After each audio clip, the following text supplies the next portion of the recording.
Got one audience question from Michael that I think is interesting, and I'll throw it out there, and you guys can chime in here. But he says, given all these potential hurdles working with a CDMO, are there any alternatives to keeping your manufacturing internal to your organization without building your own GMP site?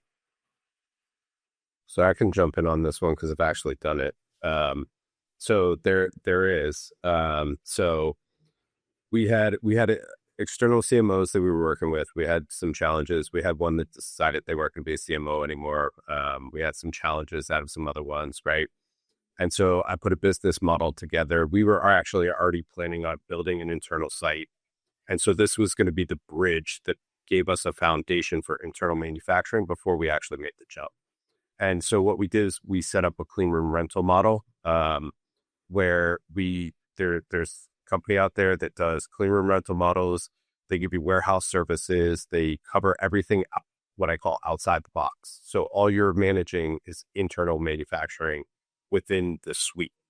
And so being able to do that gives you more control over your quality, gives you more control over your process tech transfer because it's to yourself. But you don't have the footprint tack on that you would normally have. Yeah, I've seen that work really well too. It's less capital intensive. There are different clean room in a box models. Some of them provide equipment. Sometimes some of them the sponsor has to provide equipment, which is a significant capital expense.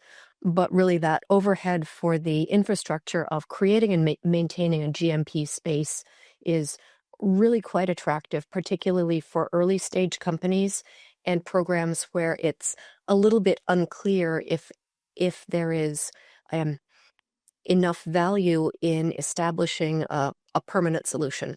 Because to be clear, this isn't something that scales. It's something that you would do for an early stage clinical program to get to a proof of concept, but it's not something that would be viable through later stage development or into commercialization.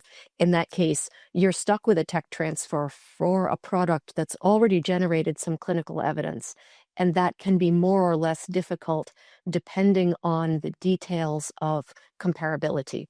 Comparability, for example, for small molecules, no problem. Comparability for a cell therapy is quite tricky. So that's one of the factors to keep in mind in considering whether this clean room in a box model could be a cost and time savings rather than either building a full internal GMP site or working with a CDMO.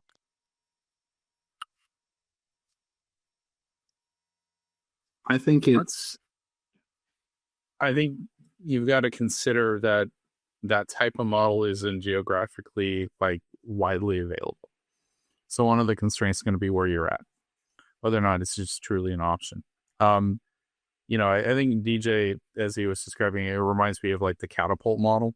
It's a company in the UK, effectively it runs all the infrastructure and such, and you come in and you with your own people and your own process and you run it. So you're just renting facility. Capital wise, like Laura said, that makes efficient sense. That's your alternative. I don't see too many beyond that. I know of one that was being built here in the Boston area. It was probably 6-8 months ago, and they were building full GMP suites for both MAB type manufacturing, but also I think clean rooms. They were just trying to decide what their mix was and such. So I've seen it work. It's a good way to build your internal know-how too. Train the trainer, if you would, in some ways.